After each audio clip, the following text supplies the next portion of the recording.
ಮನುಷ್ಯರು ದಾಸರಾಗಿ ಅಥವಾ ಗುಲಾಮರಾಗಿ ಬದುಕುವ ಭೂಮಿಯ ನರಕರಾಜ್ಯ ಎಂದೇ ಕರೆಸಿಕೊಳ್ಳುತ್ತಿರುವ ಒಂದು ರಾಜ್ಯವಾಗಿದೆ ನಾರ್ತ್ ಕೊರಿಯಾ. ಆದರೆ ಇಂತಹ ಒಂದು ರಾಷ್ಟ್ರದಲ್ಲಿ ಒಬ್ಬ ಸಾಧಾರಣವಾದ ವ್ಯಕ್ತಿ ಒಂದು ದಿನ ಹೇಗೆ ಬದುಕುತ್ತಾನೆ ಅಂತ ನೀವು ಯೋಚನೆ ಮಾಡಿದ್ದೀರಾ?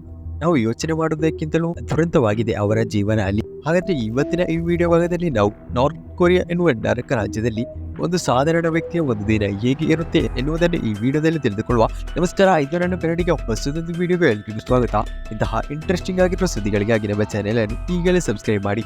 ನಾರ್ತ್ ಕೊರಿಯಾದ ಬಗ್ಗೆ ನೀವು ಹಲವಾರು ಕಡೆಯಲ್ಲಿ ಕೇಳ್ತೀವಿ, ಅಲ್ಲಿನ ಜನರ ಬದುಕಿನ ಬಗ್ಗೆಯೂ ಕೂಡ ನೀವು ಹಲವಾರು ಕಡೆಗಳಿಂದ ಕೂಡ ತಿಳಿದುಕೊಂಡಿದ್ದೀರಿ. ನಮಗೆ ಗೊತ್ತಿದೆ, ನಾರ್ತ್ ಕೊರಿಯಾ ಎನ್ನುವುದು ಒಂದು ಸರ್ವಾಧಿಕಾರ ದೇಶವಾಗಿದೆ. ಕಿಮ್ ಜಾಂಗ್ ಎನ್ನುವನು ಅಲ್ಲಿ ಸರ್ವಾಧಿಕಾರಿ ಆಳ್ವಿಕೆಯನ್ನು ಮಾಡ್ತಿದ್ದಾನೆ. ಆತನ ಹೇಳಿಕೆಗಳ ಪ್ರಕಾರ ಅಲ್ಲಿನ ಜನರು ಗುಲಾಮರಂತೆ ಇವತ್ತು ಬದುಕ್ತಾ ಇದ್ದಾರೆ. ಜನರು ಬೆಳಿಗ್ಗೆ ಎದ್ದು ಏನು ನೋಡಬೇಕು, ಯಾವ ಹಾಡನ್ನು ಕೇಳಬೇಕು, ಯಾವ ವಸ್ತ್ರವನ್ನು ಧರಿಸಬೇಕು, ಏನನ್ನು ತಿನ್ನಬೇಕು, ಇವುಗಳನ್ನೆಲ್ಲವನ್ನು ನಿಯಂತ್ರಣ ಮಾಡ್ತಾರೆ ಅಲ್ಲಿನ ಸರ್ಕಾರ ಅಥವಾ ಕಿಮ್ ಜಾಂಗ್ನ ಜನರು. ಇಂತಹ ಒಂದು ರಾಷ್ಟ್ರದಲ್ಲಿ ಒಂದು ಗ್ರಾಮದಲ್ಲಿ ಜೀವಿಸ್ತಾ ಇರುವ ಒಬ್ಬ ವ್ಯಕ್ತಿಯ ಒಂದು ದಿವಸದ ದಿನಚರಿಯನ್ನು ಮುಂದಕ್ಕೆ ತಿಳಿದುಕೊಳ್ಳುವ. ನಮ್ಮ ಭಾರತದಲ್ಲಿ ಸೂರ್ಯ ಉದಯಿಸುವುದಕ್ಕಿಂತ ಹಲವಾರು ಗಂಟೆ ಮುಂಚೆ ನಾರ್ತ್ ಕೊರಿಯಾದಲ್ಲಿ ಸೂರ್ಯ ಉದಯಿಸುತ್ತದೆ. ಜನರಿಗೆ ಬೆಳಿಗ್ಗೆ ಬೇಗ ಏಳಲು ಅಲ್ಲಿ ಅಲಾರಾಂ ಇಡುವ ಅವಶ್ಯಕತೆ ಇಲ್ಲ, ಯಾಕಂದ್ರೆ ಎಲ್ಲಾ ಜನರು ಒಂದೇ ಸಮಯದಲ್ಲಿ ಸರ್ಕಾರ ಹೇಳಿದ ಸಮಯದಲ್ಲಿ ಏಳಬೇಕು ಎನ್ನುವುದು ಅಲ್ಲಿಯ ನಿಯಮ. ಆದ್ದರಿಂದಲೇ ಅಲ್ಲಿ ಎಲ್ಲಾ ಕಡೆಯಲ್ಲೂ ಕೂಡ ಸ್ಪೀಕರ್ಗಳನ್ನು ಇಟ್ಟಿದ್ದಾರೆ. ಬೆಳಿಗ್ಗೆ ಒಂದು ಸಮಯದಲ್ಲಿ ದೊಡ್ಡ ಶಬ್ದವನ್ನೇ ಮಾಡಿ ಆ ಸ್ಪೀಕರ್ನಿಂದ ಹೊರಬರುತ್ತೆ. ಆ ಸಂದರ್ಭದಲ್ಲಿ ಎಲ್ಲಾ ಜನರು ಕೂಡ ಒಂದೇ ಬಾರಿಗೆ ಹೇಳ್ತಾರೆ. ಎದ್ದೇಳಿದ ಬಳಿಕ ಮುಂದಿನ 2 ಗಂಟೆ ಕ್ಲೀನಿಂಗ್ ಕ್ಯಾಂಪೇನ್. ಕ್ಲೀನಿಂಗ್ ಕ್ಯಾಂಪೇನ್ ಅಂದ್ರೆ ಮನೆಯಲ್ಲಿರುವ ಎಲ್ಲ ಸದಸ್ಯರು ಕೂಡ ಮನೆಯ ಸುತ್ತಮುತ್ತ ಹಾಗೆ ಹೊರಗಿನ ಪ್ರದೇಶಗಳಲ್ಲಿ ಕ್ಲೀನ್ ಮಾಡಬೇಕು. ಆ ಸಂದರ್ಭದಲ್ಲಿ ಮಕ್ಕಳು ಸೇರಿದಂತೆ ಎಲ್ಲರೂ ಕೂಡ ಈ ಕ್ಲೀನಿಂಗ್ ಕ್ಯಾಂಪೇನ್ನಲ್ಲಿ ಭಾಗವಹಿಸಬೇಕು. ಇನ್ನು ಇವರ ಮನೆಗಳ ಬಗ್ಗೆ ತಿಳಿದುಕೊಳ್ಳುವುದಾದ್ರೆ, ಇವರಿಗೆ ನಮ್ಮ ರೀತಿ ಬೇಕಾದ ಕಡೆಯಲ್ಲಿ ಹೋಗಿ ಜಾಗವನ್ನು ಕೊಂಡುಕೊಂಡು ಮನೆಯನ್ನು ಕಟ್ಟುವ ಅವಕಾಶ ಇರುವುದಿಲ್ಲ. ಬದಲಾಗಿ ಸರ್ಕಾರವು ಅವರಿಗೆ ನಿಗದಿಪಡಿಸಿದ ಸ್ಥಳದಲ್ಲಿ ಮನೆಯನ್ನು ಕೂಡ ಕಟ್ಟಿಕೊಡುತ್ತೆ. ಆದ್ರೆ ಇದು ಒಳ್ಳೆಯದಲ್ವಾ? ಸರ್ಕಾರ ಮನೆ ಕಟ್ಟಿ ಕೊಡುತ್ತಲ್ಲ ಎನ್ನುವುದು ನಿಮ್ಮ ವಾದವಾಗಿದ್ರೆ, ಅಲ್ಲಿ ಇನ್ನೊಂದು ಟ್ವಿಸ್ಟ್ ಕೂಡ ಇದೆ. ಯಾಕಂದ್ರೆ ಸರ್ಕಾರ ಕಟ್ಟಿಕೊಟ್ಟ ಆ ಮನೆಯಲ್ಲಿ ಯಾವುದೇ ರೀತಿಯ ಮೋಡಿಫಿಕೇಶನ್ ಮಾಡುವುದಕ್ಕೆ, ಯಾವುದೇ ರೀತಿಯ ಚೇಂಜಸ್ಗಳನ್ನು ಮಾಡುವುದಕ್ಕೆ ಅವರಿಗೆ ಅವಕಾಶ ಇರುವುದಿಲ್ಲ. ಯಾವ ರೀತಿ ಸರ್ಕಾರ ಕಟ್ಟಿಕೊಟ್ಟಿತ್ತು ಆ ರೀತಿಯಾಗಿರಬೇಕು. ಇನ್ನು 2 ಗಂಟೆ ಈ ಕ್ಲೀನಿಂಗ್ ಕ್ಯಾಂಪೇನ್ ನಡೆದ ಬಳಿಕ ಮತ್ತೆ ಮನೆಯಲ್ಲಿರುವ ದೊಡ್ಡವರು ಕೆಲಸಕ್ಕೆ ಹೋಗಲು ರೆಡಿಯಾಗ್ತಾರೆ. ಆಹಾರವನ್ನೆಲ್ಲ ಸೇವಿಸಿ ಅವರು ಕೆಲಸಕ್ಕೆ ಹೋಗಲು ತಯಾರಾಗ್ತಾರೆ. ಆದ್ರೆ ಇಲ್ಲಿ ಆಹಾರ ಮಾಡಬೇಕಾಗಿದ್ದರೆ ನಮ್ಮ ರೀತಿ LPG ಸಿಲಿಂಡರ್ ಗ್ಯಾಸ್ಗಳು ಆ ರೀತಿ ಯಾವುದೇ ಅಲ್ಲಿಲ್ಲ. ಹಿಂದಿನ ಕಾಲದಂತೆ ರೀತಿ ಸೌದೆ ಕಟ್ಟಿಗೆಗಳನ್ನು ಉರಿಸಿ ಆಹಾರ ಮಾಡಬೇಕಾಗಿ ಬರುತ್ತೆ. ಇನ್ನು ಅಲ್ಲಿ ಮತ್ತೊಂದು ಟ್ವಿಸ್ಟ್ ಕೂಡ ಇದೆ. ನಮಗೆ ಇಷ್ಟವಾದ ಕೆಲಸಕ್ಕೆ ಹೋಗಲು ಅಲ್ಲಿ ಅವಕಾಶವಿಲ್ಲ. ಬದಲಾಗಿ ಸರ್ಕಾರವು ನಿಗದಿಪಡಿಸಿದ, ಸರ್ಕಾರವು ತೋರಿಸಿದ ಕೆಲಸಕ್ಕೆ ಮಾತ್ರವೇ ಹೋಗಬೇಕು. ಅದು ಇಷ್ಟವಿದ್ರೂ ಇಷ್ಟವಿಲ್ಲದಿದ್ರೂ ಕೂಡ ಆ ಕೆಲಸಕ್ಕೆ ಮಾತ್ರವೇ ಹೋಗಬೇಕು. ಅದರಿಂದ ಚೇಂಜ್ ಮಾಡುವ ಯಾವುದೇ ಅವಕಾಶ ಅಲ್ಲಿ ಇಲ್ಲ. ಕೆಲವೊಬ್ಬರಿಗೆ ಆ ಕೆಲಸದಲ್ಲಿ ಸ್ಕಿಲ್ ಇರ್ಬೋದು, ಸ್ಕಿಲ್ ಇಲ್ಲದೆ ಇರ್ಬೋದು, ಏನೇ ಆದ್ರೂ ಕೂಡ ಆ ಕೆಲಸಕ್ಕೆ ಹೋಗಬೇಕು. ಇನ್ನು ತನಗೆ ಈ ಕೆಲಸ ಬೇಡ, ನನಗೆ ಈ ಕೆಲಸ ಸಾಕಾಯಿತು ಅಂದ್ರೆ ಮರುದಿನ ಬೆಳಿಗ್ಗೆ ಆತ ಜೈಲಿನಲ್ಲಿರ್ತಾನೆ.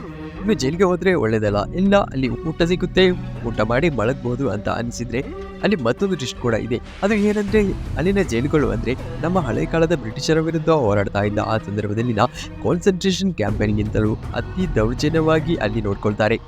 ಅಲ್ಲಿ ಜನರನ್ನು ಮಾನವೀಯ ದೃಷ್ಟಿ ಇಲ್ಲದೆ ಅತಿ ಕ್ರೂರವಾಗಿ ದೌರ್ಜನ್ಯ ಇನ್ನಿತರ ಕೆಲಸಗಳನ್ನು ಮಾಡಲು ಉಪಯೋಗ ಮಾಡ್ತಾರೆ. ಇನ್ನು ಅಲ್ಲಿ ಜೈಲಿಗೆ ಹೋದಾಗ ಜನರಿಗೆ ದೊಡ್ಡ ದೊಡ್ಡ ಕೆಲಸವನ್ನೇ ಕೊಡುತ್ತಾರೆ.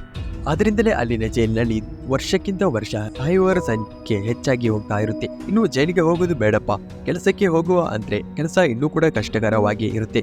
ನಮ್ಮ 30-40 ವರ್ಷಗಳ ಹಿಂದಿನ ರೀತಿಯೇ ಅಲ್ಲಿನ ಜನರು ವಾಸಿಸ್ತಾ ಇದ್ದಾರೆ. ಕೆಲಸಕ್ಕೆ ಯಾವುದೇ ರೀತಿಯ ಎಕ್ವಿಪ್ಮೆಂಟ್ಗಳಿಲ್ಲ. ಆ ರೀತಿಯ ಕೆಲಸಗಳು ಅವರಿಗೆ ಕೊಟ್ಟು ಒಂದು ಗುಲಾಮರಂತೆ ಅವರನ್ನು ಕೆಲಸ ಮಾಡಿಸ್ತಾರೆ ಅಲ್ಲಿನ ಸರ್ಕಾರ. ಅವರ ಕೆಲಸದ ನಿಯಮ ಏನಂದ್ರೆ, ಸರಿಯಾಗಿ ಬೆಳಿಗ್ಗೆ ಕೆಲಸಕ್ಕೆ ಹೋಗಬೇಕು, ಸರಿಯಾದ ಗಂಟೆಗೆ ತರಬೇಕು. ಇನ್ನು ಸಂಜೆ ಕೆಲಸ ಮುಕ್ತಾಯಗೊಂಡ ಸಮಯ ಇದ್ರೂ ಕೂಡ ಇನ್ನೂ ಹೆಚ್ಚಿನ ಕಾಲ ಅಲ್ಲಿ ಕೆಲಸ ಮಾಡಿ ಇರಬೇಕಾಗಿ ಬರುತ್ತೆ. ಭಿನ್ನಾಭಿಪ್ರಾಯ ಎತ್ತುವ ಅಂತಿಲ್ಲ. ಇನ್ನು ಆರ್ಮಿಯ ವಿಷಯಕ್ಕೆ ಹೋಗೋದಾದ್ರೆ, ಅಲ್ಲಿನ ಎಲ್ಲಾ ಪುರುಷರಿಗೂ ಕೂಡ 10 ವರ್ಷ ನಿರ್ಬಂಧಿತ ಆರ್ಮಿಯಲ್ಲಿ ಕೆಲಸ ಮಾಡಬೇಕಾಗಿ ಬರುತ್ತೆ. ಅದು ಎಲ್ಲಾ ಪುರುಷರಿಗೂ ಕೂಡ ನಿರ್ಬಂಧವಾಗಿರುತ್ತೆ. ಇದು ದೊಡ್ಡವರ ಕಥೆಯಾಗಿದ್ರೆ, ಇನ್ನು ಮಕ್ಕಳ ಕಥೆ ಹೇಳುವುದಾದ್ರೆ, ಅಲ್ಲಿನ ಮಕ್ಕಳು ಬೆಳಿಗ್ಗೆ ಎದ್ದು ಬೇಗನೆ ಶಾಲೆಗೆ ಹೋಗಲು ರೆಡಿಯಾಗ್ತಾರೆ. ಅಲ್ಲಿನ ಎಲ್ಲ ಮಕ್ಕಳಿಗೂ ಕೂಡ ವಿದ್ಯಾಭ್ಯಾಸ ಪಡೆಯುವುದು ಕಡ್ಡಾಯವಾಗಿರುತ್ತೆ. ನಮ್ಮ ಇಲ್ಲಿಯ ರೀತಿಯ ಮಕ್ಕಳಿಗೆ ಶಾಲೆಗೆ ಹೋಗಲು ಶಾಲಾ ಬಸ್ಗಳಿಂದ ಇತರ ಸರ್ಕಾರಿ ಬಸ್ಗಳು ಕೂಡ ಇಲ್ಲ. ಒಮ್ಮೊಮ್ಮೆ ಮಕ್ಕಳು 1 ಗಂಟೆ ನಡೆದು ಶಾಲೆಗೆ ಹೋಗಬೇಕಾಗಿ ಬರುತ್ತೆ.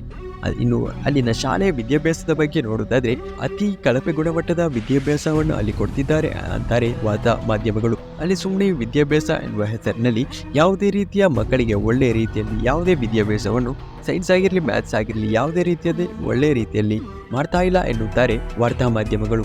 ಇನ್ನು ಇಷ್ಟನೇ ವಿಷಯ ಹೇಳುವುದಾದರೆ, ನಾರ್ತ್ ಕೊರಿಯಾವನ್ನು ಒಂದು ದೊಡ್ಡ ರಾಷ್ಟ್ರವನ್ನಾಗಿ ಮಕ್ಕಳಿಗೆ ಪ್ರೊಪಗಂಡವನ್ನು ತೋರಿಸಿ ಆ ರೀತಿ ಹಿಸ್ಟರಿಯನ್ನು ಹೇಳ್ತಾರೆ. ಇನ್ನು ಜಗತ್ತಿನಲ್ಲಿರುವ ಒಂದು ಒಳ್ಳೆಯ ರಾಜ್ಯ ಅಂದರೆ ಅದು ನಾರ್ತ್ ಕೊರಿಯಾ ಎನ್ನುವ ರೀತಿಯಲ್ಲಿ ವಿದ್ಯಾಭ್ಯಾಸವನ್ನು ಅಲ್ಲಿನ ಮಕ್ಕಳಿಗೆ ಸರ್ಕಾರವು ಕಳಿಸ್ತಾ ಇದೆ. ಇನ್ನು ಮಕ್ಕಳಿಗೆ ಮಧ್ಯಾಹ್ನದವರೆಗೆ ಈ ರೀತಿ ಶಾಲೆಯಲ್ಲಿ ಕಳೆದ ಬಳಿಕ ಮನೆಗೆ ಹೋಗ್ತಾರೆ. ಮನೆಗೆ ಹೋಗಿ ಸುಮ್ಮನೆ ಕುಳಿತುಕೊಳ್ಳುವಂತಿಲ್ಲ, ಆಟ ಆಡುವಂತಿಲ್ಲ, ಬದಲಾಗಿ ಚಿಕ್ಕ ಚಿಕ್ಕ ಎಲ್ಲ ಕೆಲಸಗಳಲ್ಲಿ ಕೂಡ ಮಕ್ಕಳು ನಿರತರಾಗಿರಬೇಕಾಗಿ ಬರುತ್ತೆ. ದೊಡ್ಡವರೊಂದಿಗೆ ಮಕ್ಕಳು ಕೂಡ ಕೆಲಸಕ್ಕೆ ಸಹಾಯ ಮಾಡಬೇಕಾಗಿ ಬರುತ್ತೆ.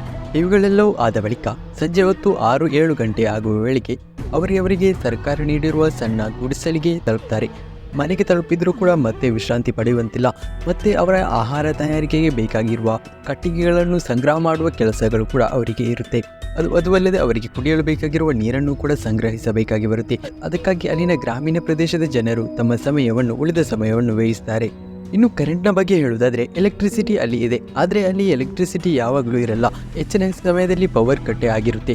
ಗಗನದಿಂದ ನಾರ್ತ್ ಕೊರಿಯಾದ ಫೋಟೋಗಳು ಹಲವಾರು ಬಾರಿ ಕ್ಲಿಕ್ಕಿಸೋದನ್ನು ನೋಡಿದಾಗ ರಾತ್ರಿಗೆ ಅಲ್ಲಿ ಕಗ್ಗತ್ತಲಿನಿಂದ ಕೂಡಿರುತ್ತೆ. ಅಂದರೆ ಸೌತ್ ಕೊರಿಯಾವನ್ನು ಕಂಪೇರ್ ಮಾಡಿ ಸೌತ್ ಕೊರಿಯಾದಲ್ಲಿ ಬೆಳಕೆ ಇರುತ್ತೆ, ಆ ಸಂದರ್ಭದಲ್ಲಿ ನಾರ್ತ್ ಕೊರಿಯಾದಲ್ಲಿ ಕಗ್ಗತ್ತಲೆ ಇರುತ್ತೆ. ಅದರಿಂದ ಹೆಚ್ಚಿನ ಸಮಯದಲ್ಲಿ ಅಲ್ಲಿನ ಸರ್ಕಾರಕ್ಕೆ ಹಣವನ್ನು ಹೊಂದಿಸಲು ಸಾಧ್ಯವಿಲ್ಲದೆ ಇರುವುದರಿಂದ ಹೆಚ್ಚಿನ ಸಮಯದಲ್ಲಿ ಪವರ್ ಕಟ್ಟೆ ಅಲ್ಲಿರುತ್ತೆ. ಇನ್ನು ರಾತ್ರಿ ಹೊತ್ತು ಅವರು ಕಳೆಯಲು ಮೇಣದ ಬತ್ತಿಯನ್ನು ಉಪಯೋಗಿಸ್ತಾರೆ. ಆದರೆ ಮೇಣದ ಬತ್ತಿಯನ್ನು ಅಲ್ಲಿ ಲಕ್ಸುರಿಯಸ್ ಆದ ವಸ್ತುವಾಗಿದೆ, ಅಂದರೆ ಅದು ದೊಡ್ಡ ಬೆಲೆ ಬಾಳುವ ವಸ್ತುವಾಗಿ ಮೇಣದ ಬತ್ತಿ. ಅದರಿಂದಲೇ ಅದಕ್ಕಿಂತ ಕಡಿಮೆ ಹಣ ಇರುವ ಸೀಮೆಎಣ್ಣೆ ದೀಪವನ್ನು ಉಪಯೋಗಿಸ್ತಾರೆ ಅಲ್ಲಿನ ಜನರು. ಆದರೂ ಕೂಡ ಅದು ಕೂಡ ಎಕ್ಸ್ಪೆನ್ಸಿವ್ ವಸ್ತುವಾಗಿರುವುದರಿಂದ ಹೆಚ್ಚಿನ ಸಮಯ ರಾತ್ರಿ ಹೊತ್ತು ಕಳೆಯದೆ ಬೇಗನೆ ಅಲ್ಲಿನ ಜನರು ಮಲಗ್ತಾರೆ. ಇನ್ನು ಅವರಿಗೆ ಎಂಟರ್ಟೈನ್ಮೆಂಟ್ ಇಲ್ವಾ ಎನ್ನುವ ಪ್ರಶ್ನೆಗೆ ಹೇಳಿದರೆ ಇದೆ. ನಮ್ಮ ಇಲ್ಲಿಯ ರೀತಿ ಟಿವಿ ರೇಡಿಯೋ ಎಲ್ಲವೂ ಇದೆ. ಅಲ್ಲಿನ ಟಿವಿ ರೇಡಿಯೋಗಳಲ್ಲಿ ಹೆಚ್ಚಿನವುಗಳಲ್ಲಿ ಅಲ್ಲಿನ ಸರ್ಕಾರವನ್ನು ಹೊಗಳುವ ರೀತಿ ಇರುವ ಶೋಗಳನ್ನು ಟಿವಿಗಳಲ್ಲಿ ತೋರಿಸ್ತಾರೆ. ಅದು ಅಲ್ಲದೆ ಕೊರಿಯನ್ ಡ್ರಾಮಾಗಳು, ಹಾಲಿವುಡ್ ಸಿನಿಮಾಗಳು ಎಂಬಿತ್ಯಾದಿಗಳನ್ನು ಅಲ್ಲಿನ ಟಿವಿಗಳಲ್ಲಿ ತೋರಿಸುವುದೇ ಇಲ್ಲ. ಇನ್ನು ಈ ರೇಡಿಯೋದ ಬಗ್ಗೆ ಹೇಳುವುದಾದರೆ, ಸಿಕ್ಕಿರುವ ಕೆಲವೊಂದು ಮಾಹಿತಿಗಳ ಪ್ರಕಾರ ಅಲ್ಲಿ ರೇಡಿಯೋವನ್ನು 24 ಗಂಟೆ ಕೂಡ ಆಫ್ ಮಾಡುವಂತಿಲ್ಲ. ಯಾಕಂದರೆ ಅಲ್ಲಿನ ಸರ್ಕಾರವನ್ನು ಹೊಗಳುತ್ತಾ ಇರುವ ಈ ರೇಡಿಯೋವನ್ನು ಅಲ್ಲಿ ಆಫ್ ಮಾಡದೇ ಇರುವುದು ಕಡ್ಡಾಯ ಎನ್ನುವ ಮಾಹಿತಿಗಳು ಕೂಡ ದೊರಕಿದೆ. ಅವರಿಗೆ ಬೇಕಾದರೆ ಅದರ ವಾಲ್ಯೂಮನ್ನು ಕಡಿಮೆ ಮಾಡಿ ಇನ್ಕ್ರೀಸ್ ಮಾಡುವ ಹಾಕಿದೆ. ಈ ರೀತಿ ನಾರ್ತ್ ಕೊರಿಯಾದ ಜನರು ಬದುಕಾರೆ. ನಮಗೆ ಹೇಳುವಾಗಲೇ ಕೇಳಿ ಆಶ್ಚರ್ಯವಾಗಿದ್ದರೆ ಇದಕ್ಕಿಂತಲೂ ದುರಂತವಾಗಿರುವ ರೀತಿಯಲ್ಲಾಗಿದೆ ನಾರ್ತ್ ಕೊರಿಯಾದ ಜನರು ಇಂದಿಗೂ ಕೂಡ ಆಧುನಿಕ ಕಾಲಘಟ್ಟದಲ್ಲೂ ಕೂಡ ಗುಲಾಮರಂತೆ ಬದುಕ್ತಾ ಇರುವುದು. ಆದರೆ ನಾರ್ತ್ ಕೊರಿಯಾದ ಸರ್ಕಾರ ಹೇಳುವುದರ ಪ್ರಕಾರ ಈ ವೆಸ್ಟರ್ನ್ ಮಾಧ್ಯಮಗಳು ಈ ರೀತಿ ಸುಳ್ಳು ಸುದ್ದಿಗಳನ್ನು ಹಬ್ಬಿಸ್ತಾ ಇದೆ. ಈ ರೀತಿ ಯಾವುದೇ ರೀತಿಯಲ್ಲಿ ನಾರ್ತ್ ಕೊರಿಯಾದಲ್ಲಿ ನಡೀತಾ ಇಲ್ಲ ಅಂದರೂ ಕೂಡ ಇಂತಹ ವಿಚಿತ್ರವಾದ ಸಂಸ್ಕಾರಗಳನ್ನು ಅಲ್ಲಿನ ಜನರಿಗೆ ಸರ್ಕಾರವು ತೋರಿಸಿರುವುದು ನಿಜವಾದ ಸಂಗತಿಯಾಗಿದೆ. ಇನ್ನು ಇತ್ತೀಚೆಗೆ ಕಳೆದ ಕೆಲವು ತಿಂಗಳುಗಳ ಹಿಂದೆ ಸರ್ವಾಧಿಕಾರಿ ಕಿಮ್ ಜೋಂಗ್ ಆಪ್ತ ಸಾವನ್ನಪ್ಪಿದ ಸಂದರ್ಭದಲ್ಲಿ ಆ ರಾಷ್ಟ್ರದಲ್ಲಿ 3 ದಿನಗಳ ಕಾಲ ಯಾರು ಕೂಡ ನಗಬಾರದು ಎನ್ನುವ ವಿಚಿತ್ರವಾದ ಆಜ್ಞೆಯನ್ನು ಕೂಡ ಹೊರಿಸಿದ್ದ. ಇಂತಹ ಹಲವಾರು ವಿಚಿತ್ರ ಸಂಸ್ಕಾರಗಳಿಂದ ನಾರ್ತ್ ಕೊರಿಯಾ ಇಂದಿಗೂ ಕೂಡ ಚರ್ಚೆಯಲ್ಲಿದೆ. ನಾವು ಅವರಿಗಿಂತ ಎಷ್ಟು ಒಳ್ಳೆಯದಾಗಿ ಬದುಕ್ತಾ ಇದ್ದೀವಿ. ಇವಿಷ್ಟು ನಾರ್ತ್ ಕೊರಿಯಾದ ಬಗ್ಗೆ ಈ ವಿಡಿಯೋ ನಿಮಗೆ ಇಷ್ಟವಾಗಿರುತ್ತೆ ಅಂತ ನನ್ನ ಅನಿಸಿಕೆ. ಇಷ್ಟವಾಗಿದ್ದರೆ ಈಗಲೇ ನಮ್ಮ ಈ ವಿಡಿಯೋವನ್ನು ಲೈಕ್ ಮಾಡಿ, ಈ ಚಾನೆಲ್ ಅನ್ನು ಸಬ್ಸ್ಕ್ರೈಬ್ ಮಾಡಿ, ನಿಮ್ಮ ಸ್ನೇಹಿತರಿಗೂ ಕುಟುಂಬದವರಿಗೂ ಶೇರ್ ಮಾಡುವ ಮೂಲಕ ಸಪೋರ್ಟ್ ಅನ್ನು ಕೂಡ ಮಾಡ್ತಾ ಇರಿ.